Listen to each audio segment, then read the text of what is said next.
Jadi baik, kita mulai sekarang aja ya. Assalamualaikum warahmatullahi wabarakatuh. Waalaikumsalam warahmatullahi wabarakatuh. Ini teman-temannya tolong kalau yang belum hadir disuruh hadir ya. Masih kita kayak orang lagi privat. Nah, sebelum memulai pembelajaran, mari kita membaca Bismillahirrohmanirrohim. Gimana nih kabar kalian semua? Devi, Alif. Alhamdulillah baik, Kak. Alhamdulillah. Udah pada siap kan belajar? Tadi Laras lagi nyapu dia. Tahu Laras? Udah dulu nih, Teres. Ya udah. Sekarang kita tebak, kita mau belajar apa hari ini? Ada yang udah pernah baca bukunya belum? Tebak-tebakan tuh ini tuh. Hah? Iya, tebak-tebakan. Main tebak-tebakan. Palanya lu. Sistem reproduksi pada manusia, Kak. Ya, benar. Ayo, saya mulai presentasi ya. Lalu deh. Main tebak-tebakan.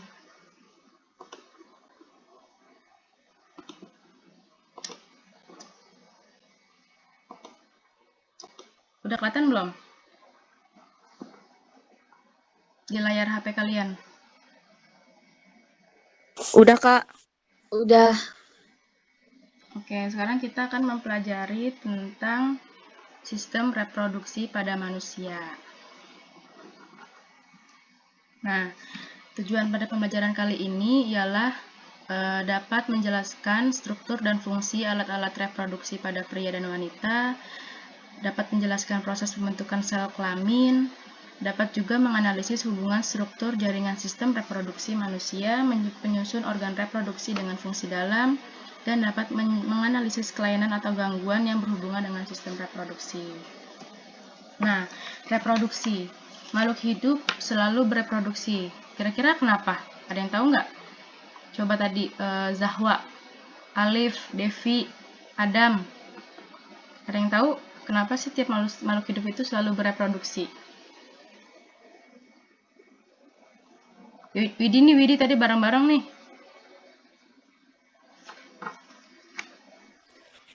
Kak, karena makhluk hidup itu berkembang biak. Berkembang biak untuk apa? Agar apa? Untuk melahirkan keturunan. Benar. Yang lain? Ada lagi yang lain? Sama, Kak. Sama. Ya, sama ya. Kita lanjut. Nah, tadi nih bagus. Tadi kata Laras tadi ya, tujuan bereproduksi itu pertama melestarikan jenis spesies, tidak mengalami kepunahan dan meneruskan keturunan. Karena setiap manusia, baik itu hewan maupun tumbuhan juga, dia tidak ingin dong keturunan itu punah, makanya dia itu bereproduksi gitu. Nah, sekarang kita akan mempelajari tentang organ-organ penyusun. Kira-kira udah tahu belum? Ini gambar apa? Penyusun-penyusunan ada yang udah tahu? Ini adalah sel kelamin, ini adalah rangka sel wanita, ini untuk pria. Kira-kira udah tahu belum ini apa? Menyebutin salah satunya? Nggak tahu, lupa. Lupa ya. Oke, sekarang kita akan membahas itu ya. Nah, sekarang kita akan mempelajari sistem reproduksi pada laki-laki. Nah, organ reproduksi laki-laki itu yang pertama ada kandung kemih, ada kelenjar prostat, ada uretra, ada vas deferens, ada testis, ada skrotum, ada kepala penis, ada lubang penis. Nah, habis ini sudah kebayangkan?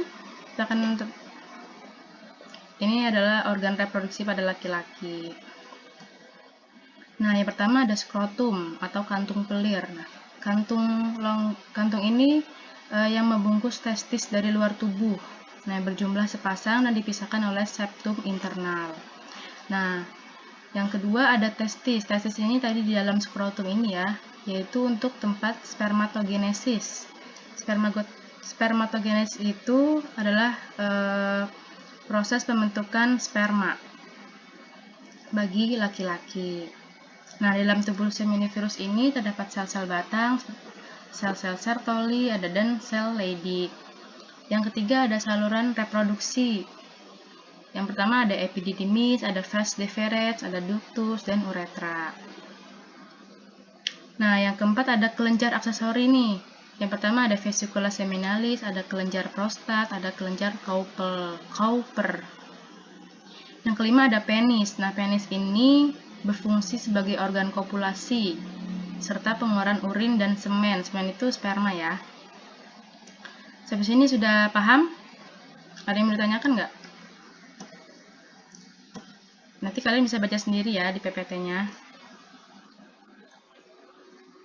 Nah, hormon reproduksi laki-laki ini nih, pertama ada hormon testikular. Salah satunya ada testosteron, yaitu testosteron ini akan berdiferensiasi menjadi saluran kelamin pada janin, menstimulasi penurunan testis ke dalam skrotum, mengontrol pertumbuhan dan perkembangan pemeliharaan ciri seks sekunder pada usia pubertas. Yang kedua ada hormon hipofisis, salah satunya ada hormon FSH dan LH. Yang ketiga ada hormon hipotalamus, yang berperan adalah hormon GnRH. Lalu kita akan mempelajari tentang gametogenesis pada laki-laki, yaitu pembentukan spermatogenesis. Nah, gametogenesis ini adalah proses pembentukan sel kelamin, yaitu untuk mengawali proses fertilisasi dan mencegah ovulasi atau mencegah implantasi zigot. Nah, jenis metode kontrasepsi ini ada kontrasepsi alami, ada coitus interruptus, ada kontrasepsi kimiawi, ada penghambatan implantasi, ada metode sawar mekanis, ada pencegahan ovulasi, pil KB, susu KB atau suntik KB. Nah, sekarang sudah selesai. Saya mau tadi siapa ya?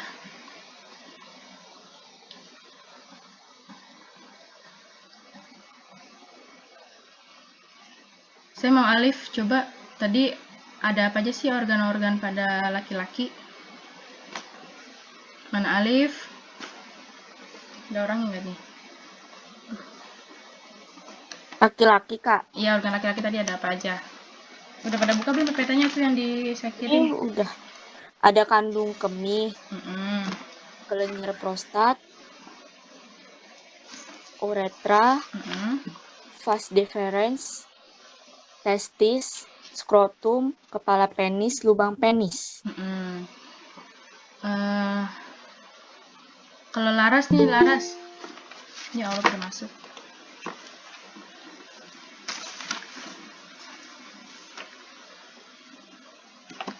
Laras, coba apa sih? Ada apa aja di organ reproduksi pada wanita? Bentar buka PPT-nya dulu. Oke, saya tunggu ya.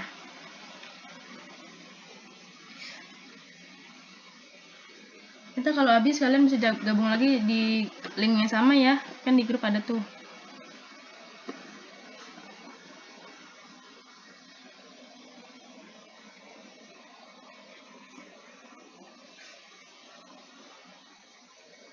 Udah belum Laras?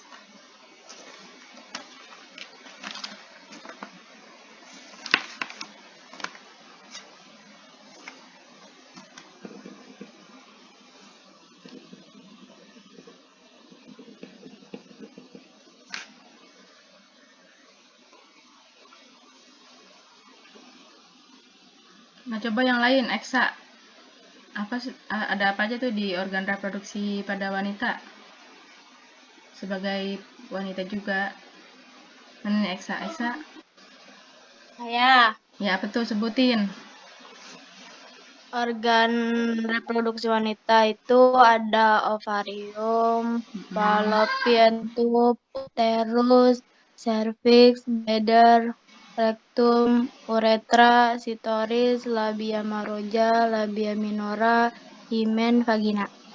Oke, bagus.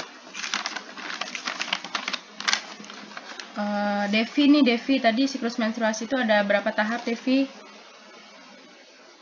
Kenapa, Kak? Ada berapa tahap di siklus menstruasi?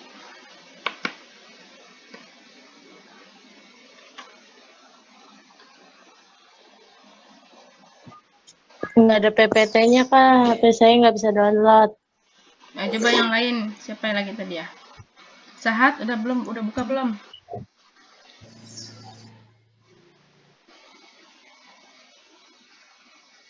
Sahat mana? Kenapa, Kak? Ada berapa tahap di siklus menstruasi? Tadi baru gabung ya kamu ya? Iya. Coba Alif aja deh. Alif, ada berapa tahap tadi? Siklus menstruasi. Yang ini bukan sih yang fase ya? Iya. Fase pasca ovulasi. Terus fase praovulasi. Terus? Sama yang pertama menstruasi, fase praovulasi, fase pasca ovulasi. Iya, benar. Ini ada yang tanyain nggak? Kira-kira ada yang bingungin nggak dari fase-fase tadi? Kalau yang organ-organ kan bisa kalian baca ya, maksudnya terjadi apa itu? Kak, saya mau tanya dong, Kak. Siapa tuh Laras? Kenapa Laras? Kak, kan ada ya setiap cewek kayak mensnya tuh nggak terlalu teratur gitu. Misalnya kayak 2 bulan sekali baru mens, atau 3 bulan sekali baru mens. Itu kenapa ya, Kak? Oh, itu kalau yang saya pernah baca itu tuh karena setiap hormon orang tuh beda-beda. Biasanya kalau yang terjadi kayak gitu itu baru-baru pertama haid tuh biasanya. Kalau misalkan udah umur 20, misalkan dia tuh pertama haid itu umur berapa ya? 15 misalkan ya, atau 14. Itu tuh masih nggak teratur. Nanti kalau misalkan umur 20-an itu bisa teratur gitu. Kalian pasti ngasih kayak gitu kan waktu pertama-tama haid pasti nggak teratur kan. Ada yang teman saya aja yang udah 6 bulan baru haid, tapi nanti kesini-sininya dia udah lancar, udah haidnya teratur gitu. Karena hormonnya belum stabil. Kayak gitu bisa juga karena faktor genetik kan ya, Kak. Nah, kayak iya, keturunan gitu. Sebelumnya orang tuanya kayak gitu. Kamu mengalami itu saat? Iya, sama kayak Gitu. Takutnya masalah air ketubannya itu doang sih gitu. Takut nanti ketubannya berubah jadi racun. Gitu. Paham nggak? Rasa juga belum mempelajari banget sih tentang kehamilan gitu. Ada lagi nggak? Ada yang mau tanyakan? Ntar kalian bisa baca di PPT-nya ya, nanti biar nanti kalian ujian, nanti kalau misalkan masuk ujian perguruan tinggi tuh yang tadi tuh siklus menstruasi, terus terjadinya pembentukan spermatogonium, ogonium itu keluar mulu tuh. Nggak mungkin tanyainnya penis itu apa, testis itu apa, nggak mungkin tuh kayak gitu. Jadi pelajarin lagi ya yang saya kasih di PPT-nya.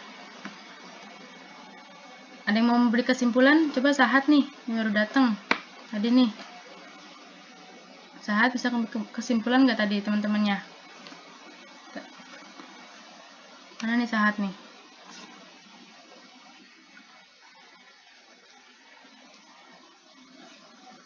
Adam deh, Adam. Ada Adam. Adam nggak pernah ngomong ya dia ya? Kak. Ya, Kak. Coba, tadi kan pasti dengerin kan dari awal. Saya ngebahas apa teman-temannya tadi yang sudah tertanyakan. Terus beri kesimpulannya coba yang kamu pahami, yang nyangkut di otak kamu. Dari Sistem reproduksi manusia ya.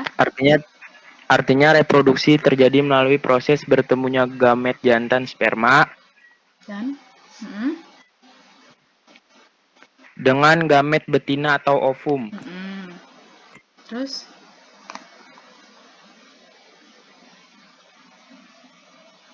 udah, itu doang. Udah. Oke. Ya udah ya, nih waktunya juga udah lewat. Kita takut mati nih Gmail-nya. Nah, tadi kita sudah mempelajari tentang sistem reproduksi. Reproduksi itu tadi ada laki-laki sama wanita. Laki-laki itu tadi ada penis, ada testis, ada kelenjar prostat, ya kan, ada saluran pengeluarannya. Terus kalau wanita tadi ada rahim, ada uterus, ada ovarium, ada apa tadi tuh? Invidubulum, tuba fallopi gitu kan. Nanti kalian bisa pelajari itu apa aja fungsinya masing-masing. Terus ada pembentukan gametogenesis, pada laki-laki namanya spermatogenesis, pada perempuan atau wanita itu namanya oogenesis. Lalu ada siklus menstruasi tadi ada 4 fase. Yang pertama ada fase menstruasi, ada fase praovulasi, ada fase ovulasi, dan fase pasca ovulasi. Nanti bisa kalian kalau nggak paham bisa lihat videonya. Terus ada proses terjadinya anak kembar tadi ya kan, berasal dari, kalau anak kembar identik itu berasal dari satu sel ovum dan satu sel sperma dan membelah menjadi 2. Nah, sedangkan kalau kembar non identik itu berasal dari 2 ovum, terus ada 2 ovum dan 2 sel sperma. Jadi dia kembar non identik gitu. Sampai sini paham kan? Tapi kalau misalkan belum ada yang dipahami bisa di grup, bisa chat pribadi sama saya. Nanti saya akan beri tugas di e-learning, segera dikerjakan nanti ya. Nanti saya ingatkan di grup saja, di grup juga. Saya akhiri dengan membaca Alhamdulillahirrabbilalamin.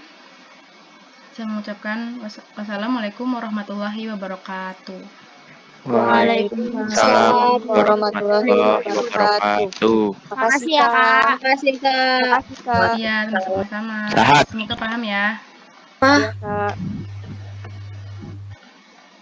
Makan.